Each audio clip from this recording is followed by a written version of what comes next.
Oke, thank you, Pastor Timothy. Thank you buat semua rekan-rekan semua. Salam kenal. Kita belum pernah ketemu, tapi kali ini kita ketemu secara online.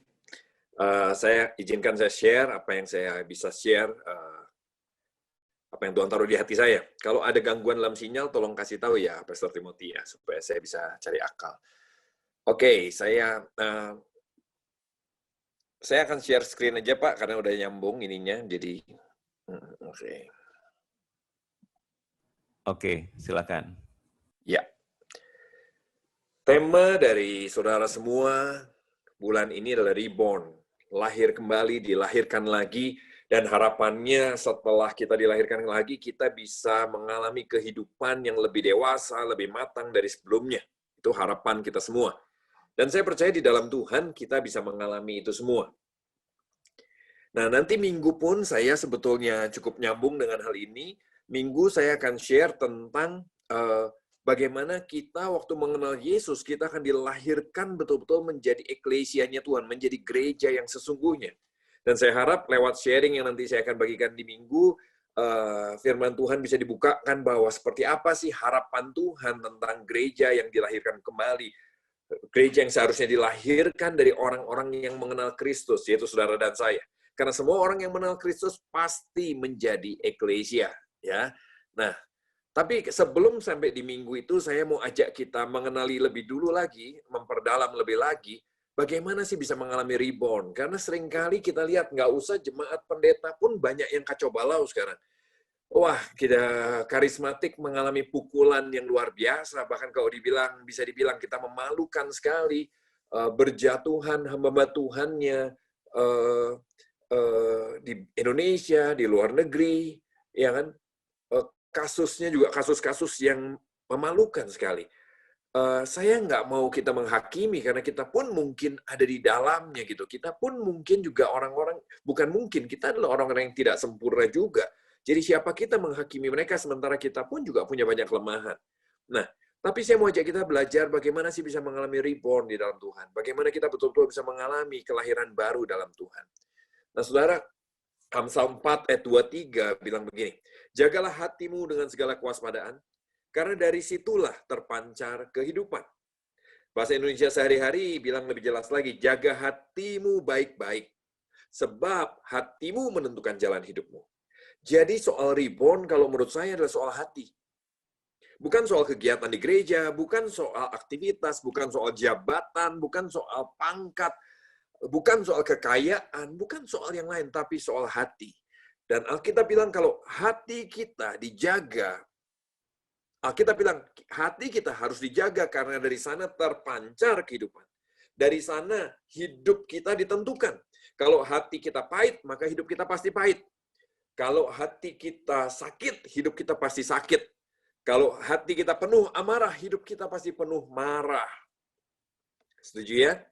Karena itu saya percaya reborn berhubungan dengan hati ini. Matius 5 ayat 8, berbahagialah orang yang suci hatinya, berbahagialah orang yang hatinya mengalami kelahiran baru, suci hatinya, karena mereka akan melihat Allah. Orang yang hatinya dipulihkan Tuhan, mereka yang akan mengalami, mereka akan melihat Allah. Hati nurani adalah pusat kehidupan manusia. Apa sih yang dimaksud dengan hati? Hati adalah pusat kehidupan manusia. Hati, pusat hidup saudara di mana? Di hati. Di hati. Karena di hati atau conscience, hati nurani, itu bicara tentang tempat Tuhan menaruh firman-Nya, tempat Tuhan bicara, tempat Tuhan menaruh tuntunannya dalam pikiran, perasaan, dan kehendak dan keputusan kita. Hati-hatilah sebetulnya keputusan dibuat. Ya. Makanya kita bilang, pada hari ini jika kamu mendengar suaranya, jangan keraskan hatimu seperti dalam kegeraman pada waktu pencobaan di padang gurun. Karena itu penting sekali untuk kita selalu mau mendengar suara Tuhan, mau terbuka akan tuntunan Tuhan. Jangan keraskan hati, karena hati menentukan segalanya. Nah, saudara tahu kenapa kita perlu lahir baru? Ada dua gambar ini, saya akan zoom buat saudara. Dua gambar ini, yang pertama kalau saudara lihat, ini adalah pohon dosa. Sudah lihat nih. Akarnya yang bawah ada kepahitan, ya kan? Ada cinta uang, ada kenajisan. Pahit ya. Saya nggak bahas tentang akar, tapi kali ini saya mau ajak kita belajar sedikit ya dulu. Ada pahit, ada cinta uang, ada kenajisan. pahit bicara soal kita itu merasa paling benar, kita merasa orang lain salah. Kalau cinta uang, uang menjadi sumber, uang menjadi ukuran keberhasilan kita. Banyak kali kita ke gereja, tapi sebetulnya tetap yang kita kejar adalah uang. Kenapa kita mau ikut Tuhan? Kalau Tuhan bisa buat berhasil, saya mau ikut Tuhan. Kalau Tuhan nggak mau buat saya berhasil, saya nggak mau ikut Tuhan. Kenajisan bicara hidup hati yang kotor, hati yang jahat.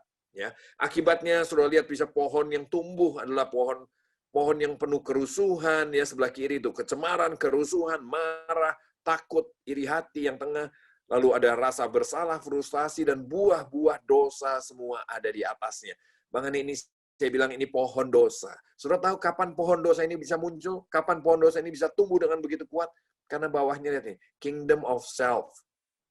Kingdom of self. Pusatnya adalah gini, karena kita memang mencintai diri sendiri. Karena kita mementingkan diri sendiri, segala sesuatu yang kita lakukan adalah diriku, aku. Doa kita pun isinya aku, berkati aku, berkati aku, berkati aku, berkati aku. Kapan kita terakhir tanya sama Tuhan, apa yang kau mau Tuhan? Kapan terakhir kita berani bilang, bukan kehendakku yang jadi, tapi kehendakmu yang jadi? Ya, saudara, coba kita lihat ini. Aku, selama aku yang masih memerintah di hati kita, selama aku, maka semua yang ditabur iblis akan sangat mudah berakar di hati kita. Apa itu? Kepahitan, cinta uang, kenajisan. Sangat mudah berakar. Kenapa? Orang yang mencintai dirinya sendiri sangat mudah menerima apapun yang ditabur iblis. Dan terutama itu kepahitan, cinta uang, dan kenajisan. Sebaliknya, gambar yang satu, kalau Tuhan menjadi Yesus menjadi Tuhan dalam hidup kita. Kingdom of God. Kita mau mati terhadap diri sendiri. Bukan aku, tapi Tuhan. It's not about me, it's all about God. Nah, bisakah kita berkata begitu? It's not about me, it's all about God. Semua yang kita lakukan, it's not about me, it's all about God. Maka kalau kita bisa belajar seperti itu, maka firman Tuhan, hati kita akan jadi tanah yang subur untuk firman Tuhan. Semua firman yang ditabur akan disambut di hati kita. Semua firman yang ditabur akan bisa berakar. Akhirnya dia bertumbuh dan dia menghasilkan buah roh. Dan ini adalah pohon dalam kerajaan Allah. Pohon kehidupan di dalam kehidupan kita di dalam kerajaan Allah. Nah, pohon yang mana yang ada dalam saudara? Saya percaya reborn yang dimaksud adalah yang sebelah kanan. Reborn adalah sebelah kanan, supaya kita bisa bertumbuh bersama-sama di dalam Tuhan, bukan yang sebelah kiri. Tapi sayangnya, banyak jemaat, banyak orang Kristen, banyak pendeta, banyak diaken, banyak aktivis, masih pohon yang kiri. Kenapa? Ini bukan ditentukan sama kegiatan kita, ini ditentukan sama hati kita. Nah, kalau sudah tahu, ini lagi sangat happening sekali. Saya lagi mencanangkan ini sehat, healthy heart. Ternyata ini lagi happening sekali saat ini. Saudara lihat ini, gambar gunung es ini menggambarkan hati saudara dan saya. Betul? Gambar gunung es ini menggambarkan hati saudara dan saya. Yang atas adalah conscious mind, pikiran sadar kita, apa yang kita tahu. Tapi ternyata itu cuma 10%. Sementara 90% lainnya itu subconscious mind, ilmu pengetahuan bilang gitu. Subconscious mind itu tersembunyi di dalam hati kita. Makanya pernahkah saudara merasa gini, saya tahu harusnya saya memaafkan dia, Pak. Tapi kok saya nggak bisa ya? Saya tahu saya seharusnya jangan marah, saya seharusnya nggak perlu marah, tapi kenapa saya marah lagi? Saya tahu seharusnya saya nggak usah tersinggung, tapi kenapa saya tersinggung lagi? Pernah merasa itu? Kenapa itu terjadi? Saya tahu, itu cuma 10% di sini. Saya tahu seharusnya, saya tahu firman Tuhan bilang, tapi kenapa saya tidak bisa melakukan? Karena 90% ada di sini, subconscious mind. Dan yang menentukan semua keputusan hidup saudara dan saya, yang menentukan semua langkah kita adalah yang ada di dalam hati kita. Bukan yang kita tahu, tapi apa yang tersembunyi di dalam hati. Bagaimana yang 90% itu terbentuk? Bagaimana yang 90% dalam saudara dan saya itu terbentuk? Ini dia. Antena-antena di atas itu bicara gini, see, hear, smell, taste, touch. Itu bicara tentang indera kita. Apa yang kita lihat, kita dengar, kita cium, kita rasa, kita sentuh, itu mempengaruhi semua yang conscious mind kita, pikiran sadar kita. Tapi saudara lihat itu dari conscious mind, beberapa akan tersaring, bahkan disimpan di hati yang paling dalam. Dan itu akan menentukan semua keputusan kita. Saya kasih contoh. Misalnya, ada di antara kita pernah makan daging busuk. Atau gini deh, saudara suka jengkol nggak? Saya menemukan mayoritas orang nggak suka jengkol. Kalau saya suka sekali sama jengkol, maafkan saya kalau saudara kecewa. Tapi saya suka jengkol. Sementara banyak sekali orang nggak suka jengkol. Pertanyaan saya selalu begini, pernah coba nggak? Belum pernah. Terus kenapa bisa bilang jengkol nggak enak? Bisa bilang nggak suka kalau belum pernah coba? Karena apa yang kita dengar dari orang lain, apa yang kita mempengaruhi selama ini masuk dalam conscious mind kita adalah gini, jengkol itu bau, jengkol itu tidak enak, menjijikkan, jengkol itu bukan makanan, katanya, dan sebagainya. Dan itu terekam di hati kita yang paling dalam, membuat gini, subconscious mind kita. Oke? Ada beberapa teman saya suruh coba makan jengkol, dia bilang nih, oke sih, kamu mau lagi? Nggak mau lagi. Kenapa? Di sininya bilang oke, tapi di sininya bilang ini bukan makanan. Lihat itu, akhirnya tubuh kita menolak, resultnya kita tidak mau. Atau sudah pernah makan ikan busuk misalnya. Lalu sudah sejak makan ikan busuk, sudah terekam, aduh busuk sekali, anyir, nggak enak sekali. Lalu itu terekam di hati saudara. Lalu suatu kali saudara lihat ada ikan yang segar, ikan yang enak sebetulnya, tapi karena di dalam sini masih ada terngiang yang trauma dengan ikan busuk yang menjijikkan itu, maka tubuh kita enek. Padahal kita tahu ikan yang di depan kita sekarang ini ikan yang baik. Ikan yang bagus. Tapi di sini, kenapa badan kita enek? Karena subconscious mind kita menyimpan semua pengalaman kita yang lalu dengan ikan busuk itu. Dan resultnya kita bilang ini, sorry, gua nggak bisa makan ikan lagi sejak gua dulu pernah mengalami makan ikan busuk. Saya nggak bisa makan ikan lagi. Saudara bisa mengerti itu? Itu dalam hal pengalaman begitu. Coba saudara mengerti ini, coba saudara lihat. Saudara punya pengalaman banyak dengan seseorang, saudara marah dengan dia, sakit hati, saudara merasa dikhianati, lalu dia terekam di sini. Lalu saudara baca firman, saudara dengar khotbah di sini, saudara bilang nih, saya tahu saya harus mengampuni, saya mau mengampuni di sini. 10% conscious mind. Tapi begitu ketemu orangnya, tubuh kita menolak. Kita buang muka, kita nggak mau ketemu, kita belok. Tiba-tiba begitu lihat orang itu di depan kita, tubuh kita belok. Resultnya apa? Kita nggak mau ngomong sama dia. Saudara bisa mengerti itu? Lihat itu. Jadi apa yang kita tahu itu bagus. Tapi yang menentukan adalah apa yang ada di subconscious mind saudara. Apa yang ada di hati saudara. Apa yang ada di hati paling dalam saudara dan saya. Itu yang menentukan reaksi diri kita. Itu yang menentukan result, keputusan yang dihasilkan dalam hidup kita. Saudara lihat ini, apa sih conscious mind?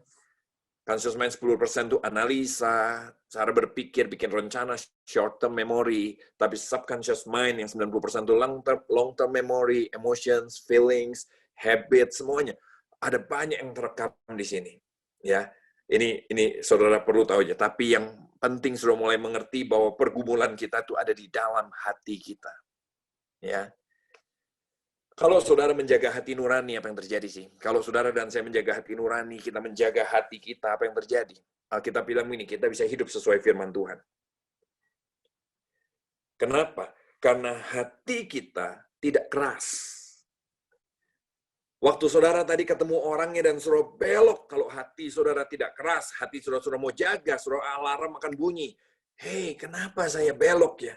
Kenapa saya lihat dia atau masih enek aja bawaannya. Lihat orang itu enek aja, kesel aja, pengen marah.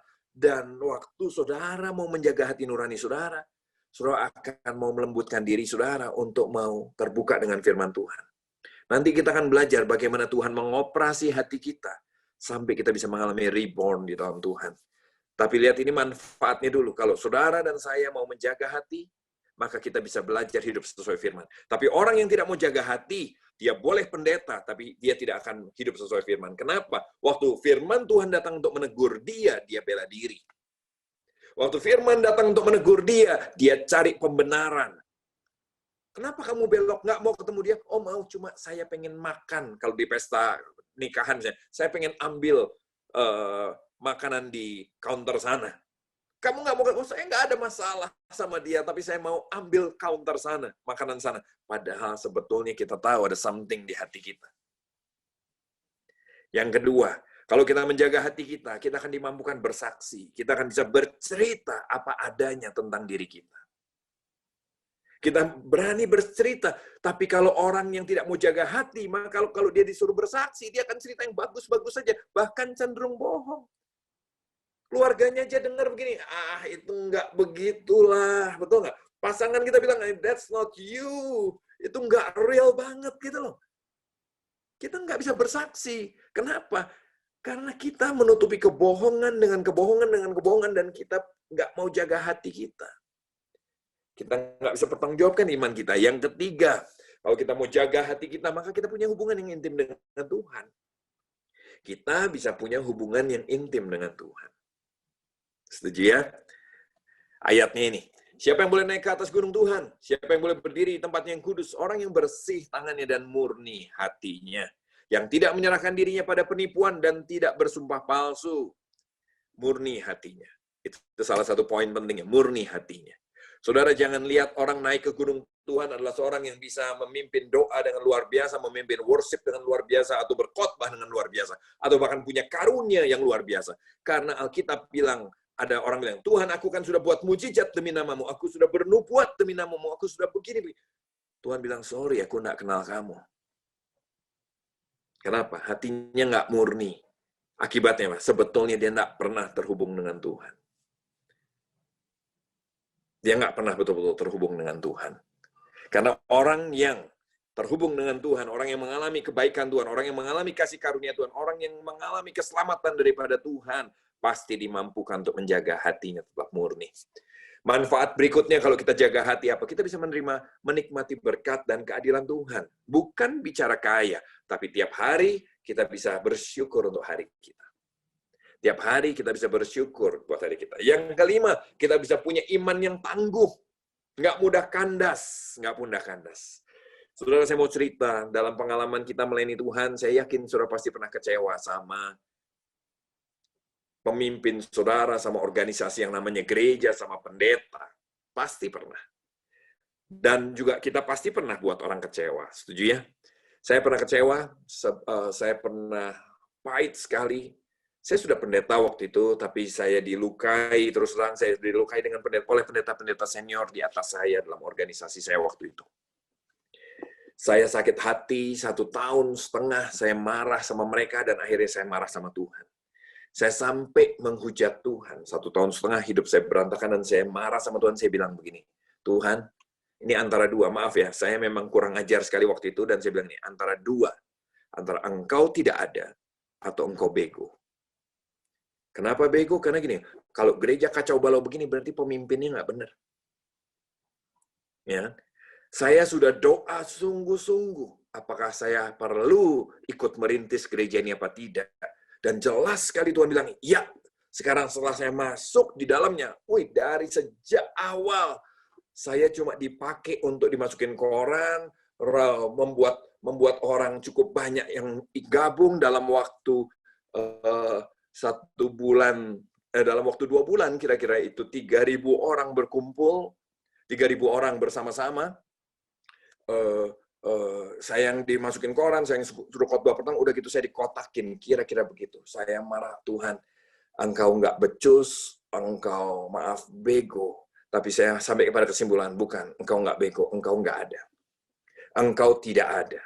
Dan saya bilang ini, kalau engkau ada, buat saya masuk neraka sekarang juga. Jangan nanti-nanti Tuhan, sekarang buat tantang lu. Saya tantang, sudah pendeta lo saya tantang Tuhan. Ayo, bikin saya masuk neraka sekarang. 1,5 tahun saya ketawa-ketawain Tuhan, saya bilang, engkau nggak ada. Tapi luar biasanya, setelah 1,5 tahun Tuhan sentuh saya lagi dengan apa sih? Cuma dengan sebuah lagu. Lagunya bilang begini, kembali yuk anakku sayang, aku ingin cepat kau pulang. Di rumah sudah kusediakan pesta untuk menyambut engkau datang kembali. Saya waktu nggak sengaja dengar lagu itu di mobil karena ada yang taruh CD-nya di sana, saya nangis jadi-jadinya. Saya minggir ke pinggir jalan, saya nangis, dan saya bilang, Tuhan, aku pulang, aku pulang, aku pulang. Sesimpel itu orang yang sombong ini dibawa kembali sama Tuhan. Saya percaya selama saya mengutuk-ngutuki Tuhan, malaikat mungkin sudah marah, pengen kasih saya sambar geledek dan sebagainya, tapi Tuhan bilang ini, tenang, tenang, tenang. Anakku ini lagi bete. Aku mau tunggu dia sampai waktunya tiba, aku mau jamah dia lagi. Tuhan begitu baik, kasih karunia begitu luar biasa. Tapi yang saya mau cerita adalah setelah itu. Setelah dijamah Tuhan, saya selesai nangis. Itu masih perlu waktu beberapa bulan, saudara ya. Mungkin 1 tahun pemulihannya tidak langsung terjadi detik itu semuanya pulih. Tapi ini yang saya bicara reborn. Waktu itu saya bilang gini, Tuhan, kenapa sih pendeta-pendeta ini, lihat ini, kenapa sih senior saya pendeta-pendeta ini nggak kau bikin masuk neraka saja? Saya berdoa supaya senior-senior saya masuk neraka semua, saudara. Nah, di situ terus Tuhan mulai bedah hati saya. Kenapa kamu marah? Kenapa kamu kok marah sama mereka? Saya bilang, iya dong Tuhan, kalau gereja isinya pendeta kayak begini, maka gereja akan berkembang. Gereja akan kacau balau, bikin malu, dan gereja akan... Ini terus Tuhan, kenapa kamu pengen lihat tadi? Pertama, kenapa kamu marah? Saya sudah jawab, Tuhan masuk lebih dalam. Kenapa kamu pengen? Karena saya bilang, supaya gereja berkembang. Kenapa kamu pengen gereja berkembang? Ya iya dong Tuhan, supaya gereja bisa jangkau banyak jiwa, bisa jadi berkat di dunia ini. Kapan dunia ini dimenangkan, kapan bangsa ini dipulihkan, kalau gereja kayak begini terus. Tuhan bilang begini berikutnya. Kalau menjangkau jiwa, aku nggak perlu gereja loh bahkan. Kalau soal jangkau jiwa, membalikkan Indonesia jadi penuh kemuliaan, bahkan aku bisa lakukan sendiri, nggak perlu gereja. Terus Tuhan bilang ini, jadi kenapa kamu pengen gereja berkembang? Saya sudah mulai gelisah, saya tahu Tuhan sedang sentuh sesuatu di hati saya, dan Tuhan bilang begini, kamu pengen gereja berkembang karena kamu pengen ikut besar di dalamnya.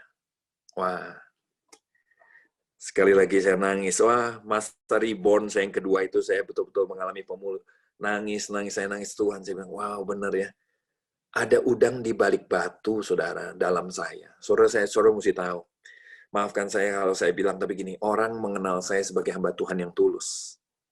Dan saya merasa saya hamba Tuhan yang tulus.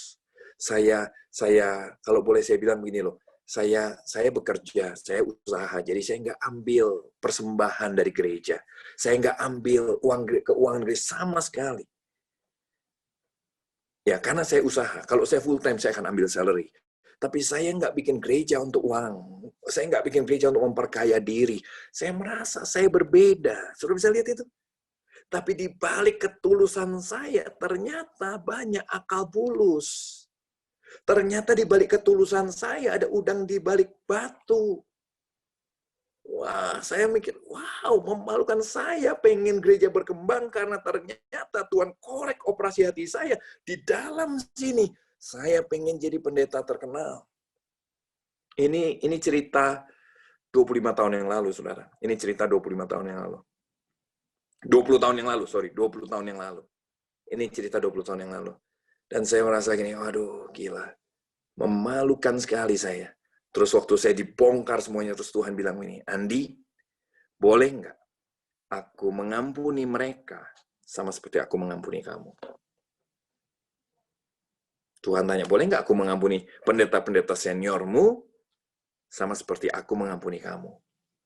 Dan by the way, kira-kira begitu Tuhan bilang, mereka nggak pernah maki-maki aku loh, mereka nggak pernah menyumpahi aku, kamu menyumpahi aku. Saudara, orang yang saya pikir lebih buruk dari saya, ternyata saya lebih buruk dari mereka. Dan kali itu saya malu sekali.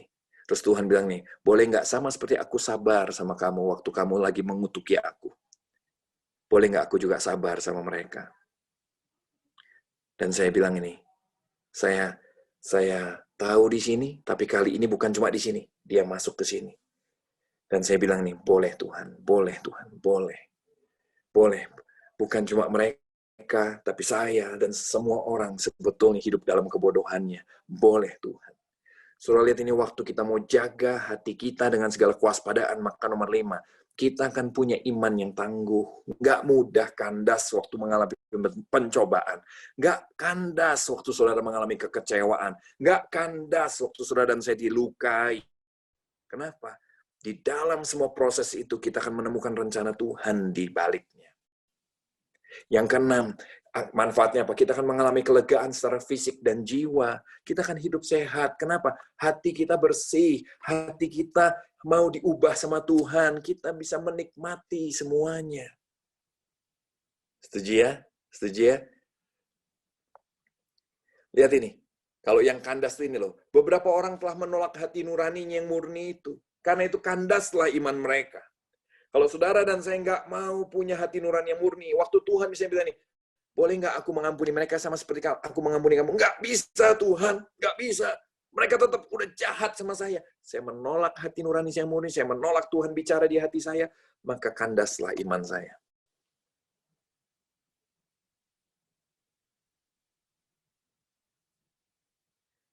Hati nurani yang bermasalah. Coba kita lihat sekarang. Saudara sudah tahu apa itu hati nurani, saudara sudah tahu manfaatnya bagaimana menjaga hati nurani. Sekarang kita lihat hati nurani yang bermasalah. Hati nurani nih, ya. Dari hati timbul segala pikiran jahat. Saudara mesti mengerti kenapa hati kita harus diperhatikan baik, karena dari hati timbul segala pikiran jahat. Pembunuhan, perzinahan, percabulan, pencurian, sumpah palsu, dan hujat. Itu yang menajiskan orang loh. Itu yang menajiskan saudara, itu yang menajiskan kita. Tapi makan dengan tangan tidak dibasuh tidak menajiskan orang. Ini Tuhan Yesus yang ngomong. Dengan kata lain Tuhan mau bilang ini, lu kok ngurusin penampilan sih? Lu kok sibuk ngurusin aturan gereja aja sih? Itu bagus, tapi itu tidak menajiskan orang. Yang menajiskan tuh kalau kamu nggak jaga hati kamu, itu baru kamu najis. Maaf kalau saya boleh ngomong, saya tidak ditato, tapi begini loh, jangan ngurusin, jangan sibuk melarang orang tato, jangan sibuk ngomongin orang ditato. Saya tidak menasihatkan orang ditato ya, tapi saya ambil contoh ini. Berapa sering kita menghakimi orang ditato, padahal Tuhan mau bilang ini, hei, makan dengan tangan tidak dibasuh, itu tidak menajiskan orang. Kamu dinajiskan itu bukan karena tato, kamu dinajiskan itu bukan karena pakai anting, kamu dinajiskan itu bukan karena begitu, kamu dinajiskan karena karena hatimu kotor. Jangan sibuk ngurusin penampilan luar, tapi urusin hati kita. Urusin ini loh saudara, urusin ini loh saudara. Urusin ini loh saudara. Urusin yang di dalam itu loh. Di dalam itu tersembunyi banyak hal. Di dalam saudara dan saya tersembunyi banyak hal. Urusin itu yuk, bersihkan itu yuk, supaya kita bisa bertumbuh dengan sesungguhnya. Bisa reborn dengan sesungguhnya. Jangan cuma ngurusin yang lain. Yeremia sampai bilang ini, betapa liciknya hati, lebih licik dari segala sesuatu. Hatinya sudah membatu, siapa yang dapat mengetahuinya? Jangan sampai hati saudara membatu. Sadari betapa liciknya hati kita. Bahasa Indonesia sehari-harinya bilang begini, hati manusia tidak dapat diduga. Paling licik dari segala-galanya, terlalu parah penyakitnya. Parah. Hati saudara dan saya itu parah penyakitnya. Licik sekali. Dan ribuan tahun kemudian sekarang orang menemukan di dalam hati manusia itu yang bawah itu tersembunyi banyak hal. Liciknya luar biasa. Saudara setuju itu? Kita kayak yang tulus tapi kita bulus, saudara. Ya. Suatu kali saya mengalami difitnah juga. Difitnah macam-macam sampai saya harus bilang sama orang tua saya lagi difitnah begini supaya orang tua saya jangan syok. Kamu difitnah apa? Orang tua saya tanya. Saya cerita fitnah ini. Orang tua saya, oh sudahlah. Orang tua saya percaya sama anaknya. Jemaat juga puji Tuhan percaya, tapi suatu kali Tuhan tanya saya lagi, kenapa kamu marah? Pernah nggak sih Tuhan tanya begitu sama saudara? Harusnya sering loh.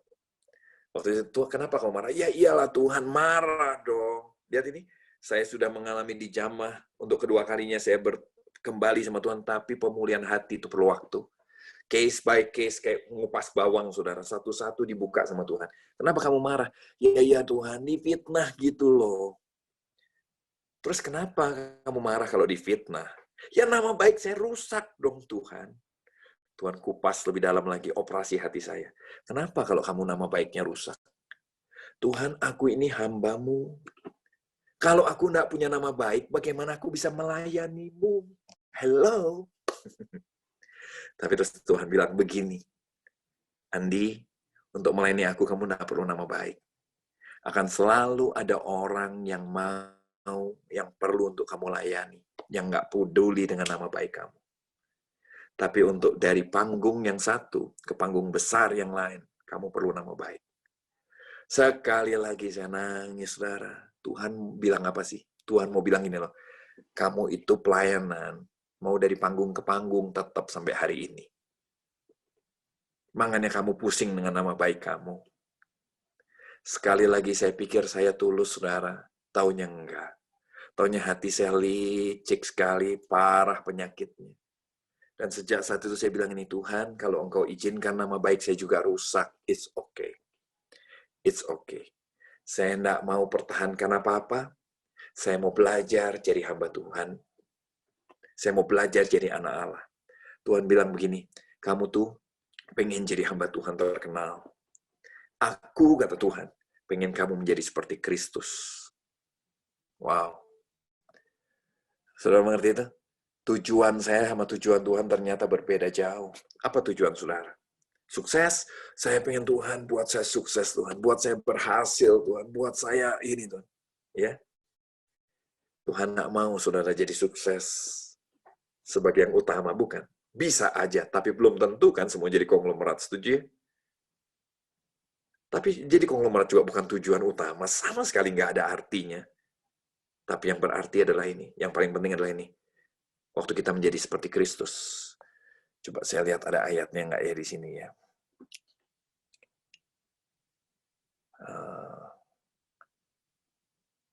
Belum ada nanti ya, oke. Kalau sudah tahu Roma 8 ayat 28, ayat favorit semua orang. Kita tahu sekarang bahwa Tuhan turut bekerja dalam segala sesuatu untuk mendatangkan kebaikan buat kita. Oh, ada di sini, Ding.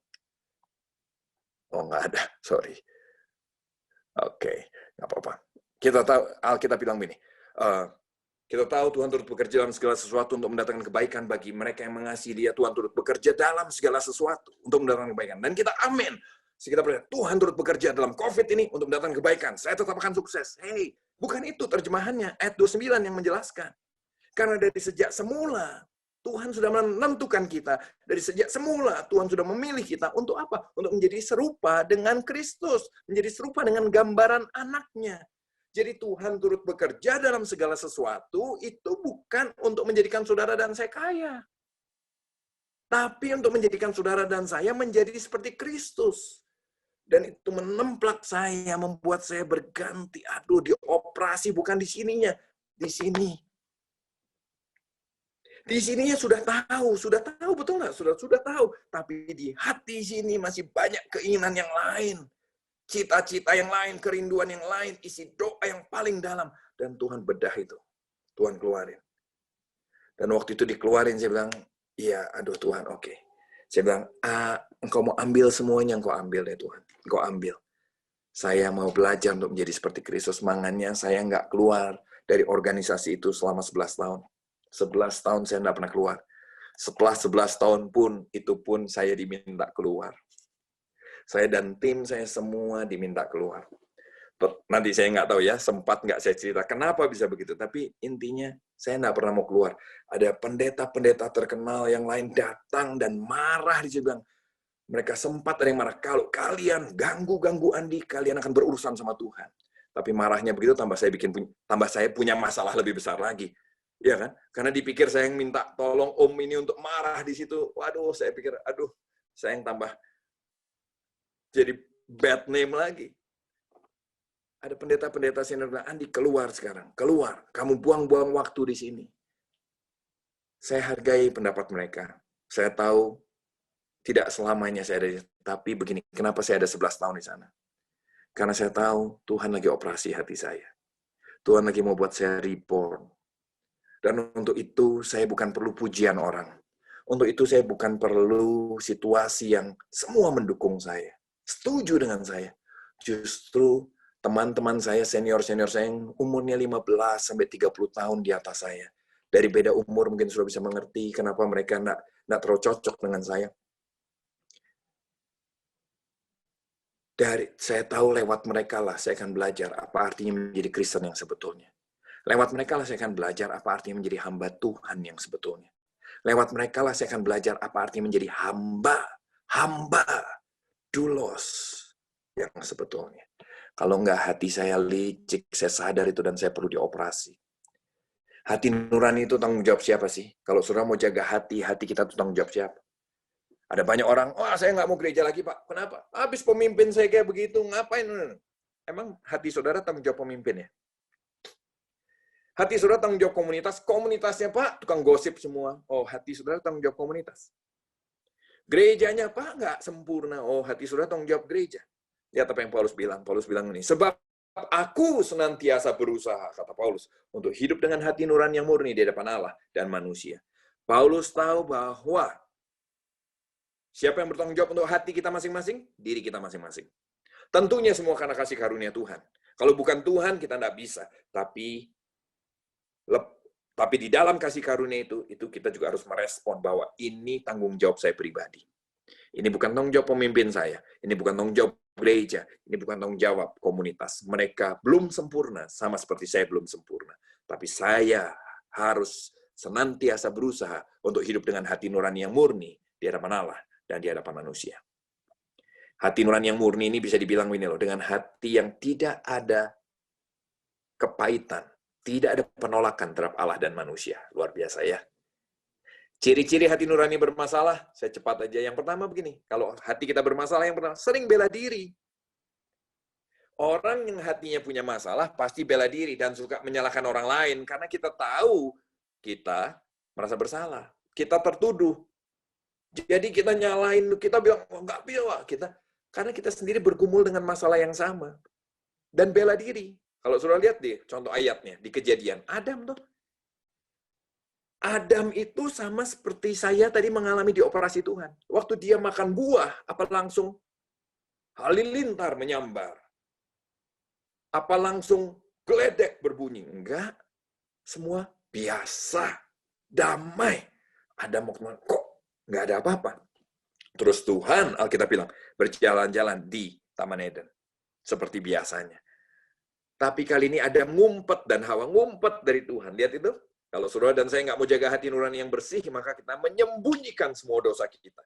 Bukan mengakuinya, bukan bertobat, tapi menyembunyikan. Sampai Tuhan tanya, Adam, di mana kamu? Adam, diam. Adam, tapi kan Tuhan tahu. Itu ya, kamu di situ ya. Iya Tuhan. Kok kenapa kamu sembunyi? Lihat itu. Adam, di mana kamu? Pertanyaan pertama. Adam, kenapa kamu sembunyi? Pertanyaan berikutnya. Aku tadi dengar engkau jalan-jalan, aku takut Tuhan. Mungkin Tuhan tanya lagi, kenapa kamu takut? Singkat cerita, kamu makan buah ya? Karena Adam nggak juga mau mengakui dosanya. Adam tuh nggak pernah mau mengakui dosa loh, saudara. Begitu Adam bilang, kamu makan buah ya? Perempuan ini Tuhan, dia yang kasih saya buah. Hawa belajar dari suaminya, kurang ajar suami gue. Oh, ular ini Tuhan, dia yang kasih saya. Ular mau tunjuk binatang lain, semua binatang sudah ngumpet semua. Dan ular, oke, saya yang salah. Lihat itu, orang yang tidak mau jaga hati, maka dia akan selalu bela diri. Bukan saya, dia yang jahat, dia yang kurang ajar, dia yang keterlaluan, dia. Bukan saya yang salah, karena yang kedua cirinya, kita merasa diri paling benar. Sama seperti saya, kenapa mereka tidak masuk neraka aja, Tuhan? Pendeta model begini, masuk neraka aja. Saya merasa diri paling benar. Padahal Tuhan bilang ini, kamu lebih jahat dari mereka. Mereka tidak pernah bikin seperti yang kamu bikin. Minta ampun, saudara. Yang ketiga, kita nggak jujur, sulit ditegur, suka berbantah. Ada di antara saudara sulit ditegur? Pengalaman saya di gereja banyak sekali yang sulit ditegur. Kita kan, nggak apa-apa Pak, tegur saya. Nggak apa-apa tegur saya. Begitu ditegur, marah, sakit hati. Bagaimana? Halo? Nggak jujur, sulit ditegur, suka berbantah. Pilihan saudara untuk reborn atau tidak. Jadi berikutnya apa? Menghakimi orang lain. Akhirnya apa? Depresi, sakit. Kenapa depresi? Sudah tahu, waktu hati nurani nggak murni, kita bergejolak di dalam, dan Alkitab, ilmu kedokteran bilang, kalau orang lagi stres begitu, orang lagi bergejolak dalam, tubuhnya akan menghasilkan hormon-hormon yang seharusnya tidak normal dihasilkan. Hormon-hormon itu untuk menjaga keseimbangan kita, tapi harusnya tidak dalam jangka panjang. Tapi kalau saudara dan saya terus bergumul, setahun, 2 tahun, 3 tahun, itu hormon terus berproduksi, lama-lama merusak fungsi tubuh yang lain. Akhirnya depresi, sakit penyakit, tidak stabil nomor 6, tidak tenang. Setuju ya? Penyebabnya apa sih? Penyebabnya saya rasa sudah lihat, saya cepat saja lah. Kita melanggar, ada perintah Allah yang kita nggak mau langgar. Kenapa hati nurani kita nggak murni? Ada ayat-ayat yang kita nggak suka, setuju? Ada ayat-ayat yang kita nggak suka. Seringkali saya menyarankan kalau jemaat di tempat kami, saya sarankan jangan pakai buku panduan saat teduh kalau mau bertumbuh. Buku panduan saat teduh itu untuk awal sajalah, untuk jiwa baru. Tapi kalau saudara mau bertumbuh, jangan pakai buku panduan saat teduh. Kenapa? Cuma cuplik-cuplik ayat-ayat favorit. Terus ayat-ayat lain kita nggak mau baca. Akhirnya kita nggak tahu ayat-ayat lain. Akhirnya apa? Kita tidak mau mengikuti perintah Allah. Kita melanggar perintah Allah. Kita nggak menyukai perintah Allah. Dan waktu kita melanggar perintah Allah, hati nurani kita nggak murni. Kita lagi berusaha menghindar, main petak umpet sama Tuhan. Kayak melayani, tapi sebetulnya kita nggak mau dia sentuh bagian-bagian tertentu dari hidup kita. Yang kedua, bukan cuma melanggar perintah Allah, tapi ada dosa yang disembunyikan, seperti Adam dan Hawa tadi. Ada dosa yang nggak diselesaikan. Saudara nggak mau akui, seperti Adam tidak pernah mau mengakui. Ada banyak orang tanya, Pak, dosa yang nggak diakui kan? Nggak bisa. Dosa yang tidak bisa diampuni adalah dosa menghujat Roh Kudus.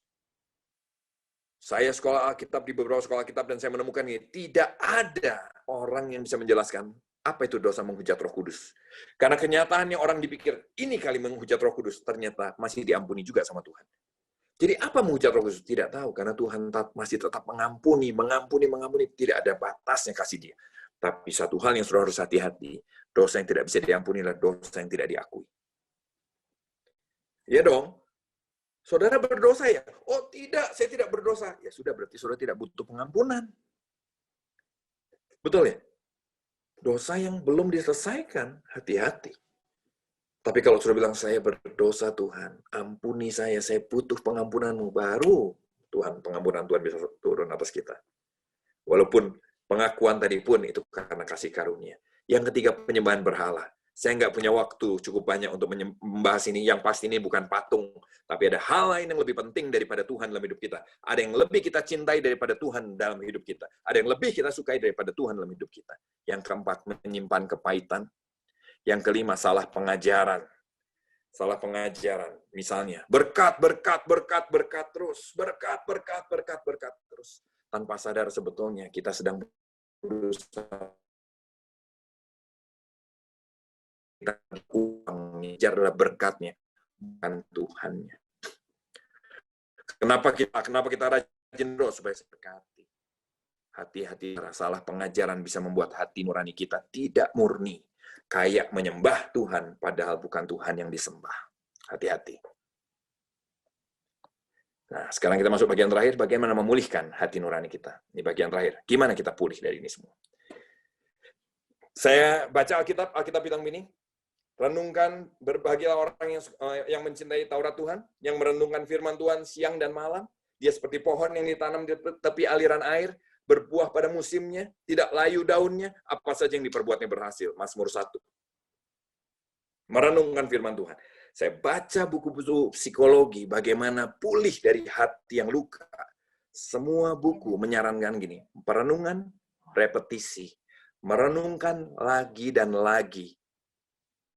Ternyata penelitian ilmu kejiwaan setelah ribuan tahun yang lalu sama aja seperti Alkitab, saudara, luar biasa. Perenungan, repetisi, evaluasi dirimu dengan jujur. Nggak ada orang yang bisa menolong kita kalau kita nggak mau jujur dengan diri kita sendiri, dengan hati kita. Lalu bangun isi dengan value yang benar di hati. Oke? Itu cara pemulihannya. Prakteknya gimana? Ini dia prakteknya. Kalau saudara punya masalah, akui kayak tadi saya mengakui saya pahit Tuhan. Saya marah sama senior-senior saya marah. Terus izinkan Tuhan membantu kita mencari akarnya. Kenapa kamu marah? Selalu gitu, kenapa kamu marah? Karena dia kurang ajar Tuhan. Loh, kenapa dia kurang ajar sama kamu? Iya, dia hina saya Tuhan. Loh, kenapa kamu merasa terhina? Ya, nanti saudara akan lihat gini. Oh ya, karena kan saya harusnya tidak dihina. Kenapa kamu harusnya nggak dihina? Karena kan saya harusnya disanjung, dipuji. Nah, lihat itu, saudara mulai ketemu akarnya. Lihat ini loh, saudara akan mulai ketemu akarnya. Oh, akarnya dapat. Oh, ternyata akarnya kita itu pengen dipuji. Oh, ternyata akarnya saudara tuh sombong. Kenapa kok nggak melayani lagi? Tapi saya nggak diapresiasi. Nggak pernah diapresiasi. Nggak pernah dibilang terima kasih. Oh, kenapa harus dibilang terima kasih? Loh kan saya, ayo, kenapa harus dibilang terima kasih? Saya kan sudah berjasa. Oh, kamu berjasa buat siapa? Buat Tuhan. Nah, lihat saudara, kita akan mulai dibedah, kita menemukan, loh, ternyata saya merasa saya orang yang hebat, saya orang yang berjasa. Sampai saya bilang sama tim saya, kalau kalian nunggu apresiasi saya, berarti kalian pelayanan untuk pujian saya. Harusnya kita pelayanan bukan karena untuk dipuji. Kita pelayanan karena Tuhan sudah baik sama kita. Kalau kita pelayanan, karena itu ucapan syukur kita sama Tuhan. Ucapan syukur kita, bukan untuk dipuji. Kalau kamu pengen pelayanan karena pengen dipuji, berarti kamu bukan karena ucap syukur dong. Izinkan Tuhan mencari akar dosa dalam hidup kita. Terus kalau sudah ketemu, apa yang firman Tuhan bilang? Apa yang firman Tuhan bilang? Seperti apa seharusnya saya nomor 4? Renungkan ini lagi dan lagi, sampai saudara menginginkannya begitu rupa. Saya tutup dengan satu cerita ini. Saya ambil contoh. Alkitab banyak menceritakan ini, saya akan ambil contoh satu. Yusuf. Saudara Yusuf dijual sama kakak-kakaknya, mau dibunuh, dibuang, jadi budak. Mau dibunuh, nggak jadi budak. Setelah itu dia begitu rupa, dia akhirnya jadi raja muda di Mesir. Betul? Dia menerjemahkan mimpi ini. 7 tahun masa kesukaran, nanti udah gitu 7 tahun masa kelimpahan, udah gitu 7 tahun masa kesukaran. Saudara tahu, masa kelimpahan sudah lewat, lalu masa kesukaran datang. Kalau saudara baca Alkitab, maka saudara akan menemukan ini. Sudah 9 tahun Yusuf jadi raja muda di Mesir. 9 tahun jadi raja muda di Mesir. Jadi raja, berkuasa, punya segalanya. Pertanyaannya, kenapa dia nggak pernah cari bapaknya?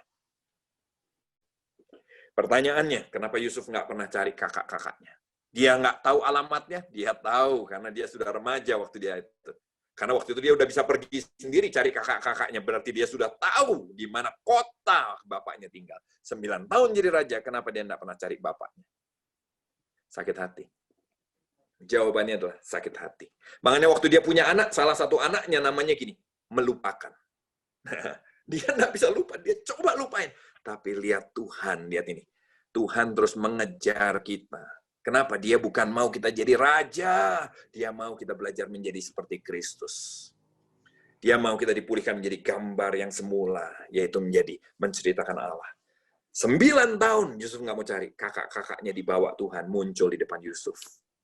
Bayangin, orang yang selama ini saudara hindari, tiba-tiba ada di depan saudara semua. Orang yang selama ini jahatin saudara, orang yang selama ini mau bunuh saudara, sekarang tiba-tiba di depan saudara, dan mereka butuh pertolonganmu. Aduh, kalau saya, saudara, keringat dingin, saudara. Oh, bergumul. Dan saudara tahu, lihat, baca Alkitab Yusuf, siksa dulu kakak-kakaknya. Dia nggak langsung berdamai. Dia kerjain kakak-kakaknya. Dia bikin kakak-kakaknya ketakutan seperti dia pernah rasa ketakutan. Dia mau balas itu. Mungkin dia berpikir dia pengen bunuh kali. Sampai terakhir lihat ini. Sampai terakhir lihat ini. Tapi saya percaya terus dibedah, terus dibedah. Sampai terakhir. Alkitab bilang ini. Dia menjerit keras sampai seluruh istana Firaun mendengar. Bahwa Yusuf menangis dengan keras. Terus dia bilang ini. Kak, ini aku, Yusuf adikmu. Lihat ini. Saudara ini. Cari terus akarnya, cari terus, renungkan terus, bolak-balik aja terus. Jangan buru-buru bikin tindakan, saudara. Jangan buru-buru gini, saya harus melakukan ini. Jangan melakukan apa-apa dulu. Kenapa? Kalau saudara hati belum benar, saudara sudah melakukan, itu nanti saudara pakai topeng. Sudah pura-pura, sudah pulih, padahal belum pulih. Izinkan Tuhan mengoperasi dulu hati saudara sampai pulih. Waktu sudah mulai pulih, akhirnya dia merenungkan, nggak tahan antara dendam dan antara. Dia tahu yang nomor 3, apa yang firman Tuhan bilang, dia menemukan akar dosa dia. Yusuf menemukan seperti nomor 4, seperti apa dia seharusnya. Dia merenungkan terus sampai dia menginginkannya. Waktu dia menginginkannya, dia tidak tahan, dia teriak. Terus melahirkan tindakan. Kalau saudara sudah sangat menginginkannya, otomatis dia akan menjadi tindakan, saudara. Yusuf bilang, Kak, ini aku Yusuf. Kakaknya takut semua, harus dia bilang, lihat ini. Dia bilang begini, Kak, nggak usah takut. Nggak usah takut. Bukan kamu yang jahat sama aku. Tapi Tuhan izinkan semuanya supaya aku jadi raja untuk bisa memelihara hidup kamu. Baru dia jemput bapaknya kan. Baru dia kasih tempat tinggal buat kakak-kakaknya. Saudara, singkat cerita begini loh. Kalau saudara terus melakukan 1, 2, 3, 4, saudara akan menemukan rencana Tuhan di balik semua masalah kita. Rencana Tuhan di balik semua kejadian ini. Dan dari situlah, oh, bukan dia jahat sama saya. Tuhan izinkan saya sama-sama dia. Tuhan izinkan saya sama-sama dengan senior-senior saya. Supaya apa? Saya belajar apa artinya jadi Kristen yang sebetulnya. Kalau enggak, saya sudah jadi pendeta yang sombong, saudara. Kalau enggak, saya sudah jadi pendeta yang merasa tulus padahal bulus, saudara. Sampai sekarang pun masih banyak bulusnya. Tapi, waktu kita menemukan rencana Tuhan, kita akan bisa, otomatis kita akan menginginkan hidup benar dan lahirlah tindakan. Sampai hari ini saya kalau ketemu senior-senior saya merasa berterima kasih sama mereka. Dari cara saya bercerita, saya rasa sudah tahu. Mereka berjasa buat saya, bukan mereka jahat. Ya, di dalamnya mereka melakukan hal-hal yang mungkin orang anggap salah. Tapi sebetulnya Tuhan yang turut bekerja di situ untuk mengajar saya seperti apa sih artinya menjadi Kristen. Seperti apa artinya menjadi hamba. Ayat terakhir. Maka katanya kepada orang-orang Yahudi yang percaya padanya, jika kamu tetap dalam firman-Ku, kamu benar-benar murid-Ku. Makanya harus terus stick dalam firman. Kamu akan mengetahui kebenaran. Dan, lihat nih, tahu kebenaran, tapi nggak cuma sampai sini. Dan kebenaran itu akan memerdekakan kamu. Dan apabila anak itu memerdekakan kamu, kamu pun akan benar-benar merdeka. Itulah reborn. Saya berdoa supaya saudara mengalami reborn di dalam Tuhan. Dan harapan saya, lahirlah eklesia dari hidup saudara dan saya. Tuhan berkati.